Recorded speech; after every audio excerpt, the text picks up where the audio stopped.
నీటిపారుదల శాఖ మాజీ chief engineer Muralidhar Rao ACB custody మూడో రోజు కొనసాగుతోంది. ఆయన అక్రమాస్తులపై సుదీర్ఘంగా విచారిస్తున్నారు ఏసీబీ అధికారులు. రిటైర్ అయిన తర్వాత కూడా 5 పోస్టుల్లో మురళీధర్రావే బాస్ గా ఉన్నారు. ఆదాయానికి మించి స్థిరాస్తులు ఎలా కూడబెట్టారు అనే దానిపై ఏసీబీ ఆరా తీస్తోంది. కొడుకు కంపెనీలు, కాంట్రాక్టులపై కూడా దృష్టి పెట్టింది ఏసీబీ. నిన్న మురళీధర్రావు బ్యాంక్ లాకర్లను పరిశీలించిన ఏసీబీ అందులో భారీగా నగదున్నట్లు గుర్తించింది.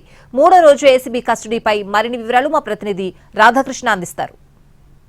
నీటిపారుదల శాఖకు సంబంధించిన మాజీ ఇంజనీరింగ్ చీఫ్ మురళీధర్రావు కస్టడీ ఇవాళ మూడో రోజు కొనసాగుతుంది. కొద్దిసేపటి క్రితమే మురళీధర్రావును దర్యాప్తు అధికారులు విచారణ చేయడం ప్రారంభించడం జరిగింది. నిన్న అతని బ్యాంకు లాకర్లు ఓపెన్ చేశారు. ఇప్పటికే సోదాల సందర్భంలో అంటే ఈ నెల 15వ తేదీన జరిగిన సోదాల సందర్భంలో అతని ఇంట్లో పలు బ్యాంకు లాకర్లను కూడా గుర్తించడం జరిగింది. ఆ లాకర్స్ కీస్ని వాళ్ళు స్వాధీనం చేసుకున్నారు. ఇవాళ కస్టడీలో భాగంగా నిన్న బ్యాంకులకు తీసుకుని వెళ్లారు. బ్యాంకు లాకర్లను ఓపెన్ చేసిన ఏసీబీ అధికారులకు అక్కడ దాదాపు భారీ నగదును కూడా స్వాధీనం చేసుకోవడం జరిగింది. ఆ నగదు ఎవరిది, ఎంతకాలంగా లాకర్లలో ఉంచడం జరిగిందన్న దానికి సంబంధించి అయితే ప్రస్తుతం దర్యాప్తు అధికారులు అతను విచారిస్తున్న పరిస్థితి మనకు కనబడుతుంది. ఎందుకంటే అతను 1976 నుండి 2024 వరకు దాదాపు రిటైర్ అయిన తర్వాత కూడా మరో 13 ఏళ్ళు అతనికి ఎక్స్టెన్షన్ ఇవ్వడం జరిగింది. ఆ క్రమంలోనే కాళేశ్వరం ప్రాజెక్టుతో పాటు మేడిగడ్డ ప్రాజెక్టుకు సంబంధించిన దాంట్లో అతను ఇంజనీరింగ్ చీఫ్గా పనిచేశారు.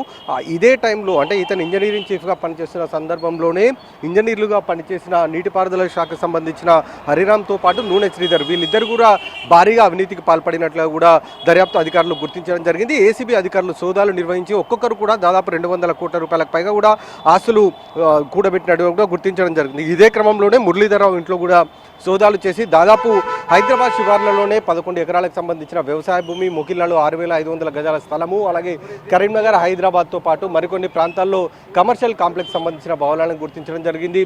అలాగే కొండాపూర్లో ఒక విల్లా. ఈ రకంగా చూసుకుంటే ఇతను 100 కోట్ల రూపాయలు సంపాదించినట్లు కూడా అధికారులు గుర్తించడం జరిగింది. కాబట్టి ఇతను పూర్తిగా మురళీధర్రావు ఆదాయానికి మించిన ఆస్తులు కలిగి ఉన్నాడని కూడా ఇప్పటికే గుర్తించడం జరిగింది. ఆదివారం వరకు కూడా అతని కస్టడీ ఉంది. కాబట్టి ఈలోపే అతనికి సంబంధించిన ఆస్తులు ఏవైతే సీజ్ చేశారో వాటన్నిటికి సంబంధించిన వివరాలు అతని నుండి రాబట్టే ప్రయత్నం చేయబోతుంది ఏసీబీ టీం. కెమెరామెన్ వెంకట యాదవ్తో రాధాకృష్ణ, ఎన్టీవీ, హైదరాబాద్.